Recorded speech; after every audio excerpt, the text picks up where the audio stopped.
নমস্কাৰ এইটো মোৰ ভাইটি হয় হি পুলিচৰ কাৰণে প্ৰিপাৰেচন কৰি থাকে মানে আমি প্ৰায় একেলগে কেতিয়াবা দৌৰি থাকোঁ ফিল্ডত কেতিয়াবা ৰাস্তাটো দৌৰোঁ হি চাকৰিৰ কাৰণে দৌৰি আছে আৰু মই এনেই মোৰ কাৰণে নিজৰ কাৰণে দৌৰি আছোঁ হি আজি মাতিলে বোলে দীপুদা কেনেকুৱা ৰিটেনৰ কাৰণে আহে এপাক দেখাই দিবাচোন তাৰপিছত মই এতিয়া আহি পেলাই চালোঁ সি কি লিখিছে তাৰ বহীখনত আছে প্ৰথমত model question paper number 1 Jnanpith বঁটা বিজয়ী প্ৰথম অসমীয়া পুথিখনৰ নাম কি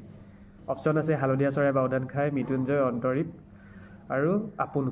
সুৰ ন এখন তাৰপিছত উত্তৰটো হ'ল মৃত্যুঞ্জয়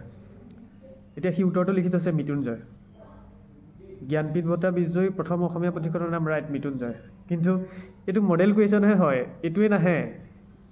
ইয়াৰ নিচিনা ৰিলেটেড বেলেগ আহিব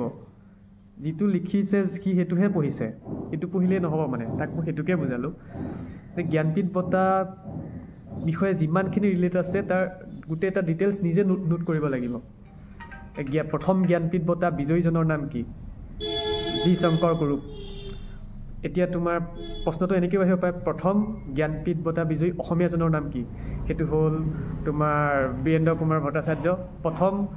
জ্ঞানপীঠ বঁটা বিজয়ী মহিলাগৰাকীৰ নাম কি অসমীয়া মহিলাগৰাকীৰ নাম কি জ্ঞানপীঠ বঁটা কিমান চনৰ পৰা দিয়া হৈছে ইয়াৰ ৰিলেটেড গোটেইখিনি নোট কৰি দিব লাগে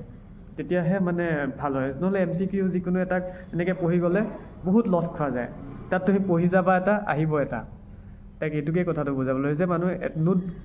নোট এটা পঢ়ি দিবলৈ নহ'ব যে তোমাৰ এখন মেইন বুক পঢ়া তাৰ পৰা নিজে নোট কৰা ইয়াৰ পৰা চোৱা ক'ৰবাত মডেল কুৱেশ্যনটো চোৱা চাই লৈ পেলাই তাৰ এতিয়া অসমৰ আটাইতকৈ পুৰণি তেল শোধনাগাৰটোৰ নাম কি ডিগবৈ এইটো কিমান চনত স্থাপিত হৈছিলে এইটো 1901 চনত হৈছিল নেকি তাৰপিছত অসমৰ ইয়াৰ ৰিলেটেড ডিগবৈত আৰু প্ৰথম আৱিষ্কাৰ কেতিয়া হৈছিলে তেল শোধনাগাৰটো হৈছে 1901 চনত কিন্তু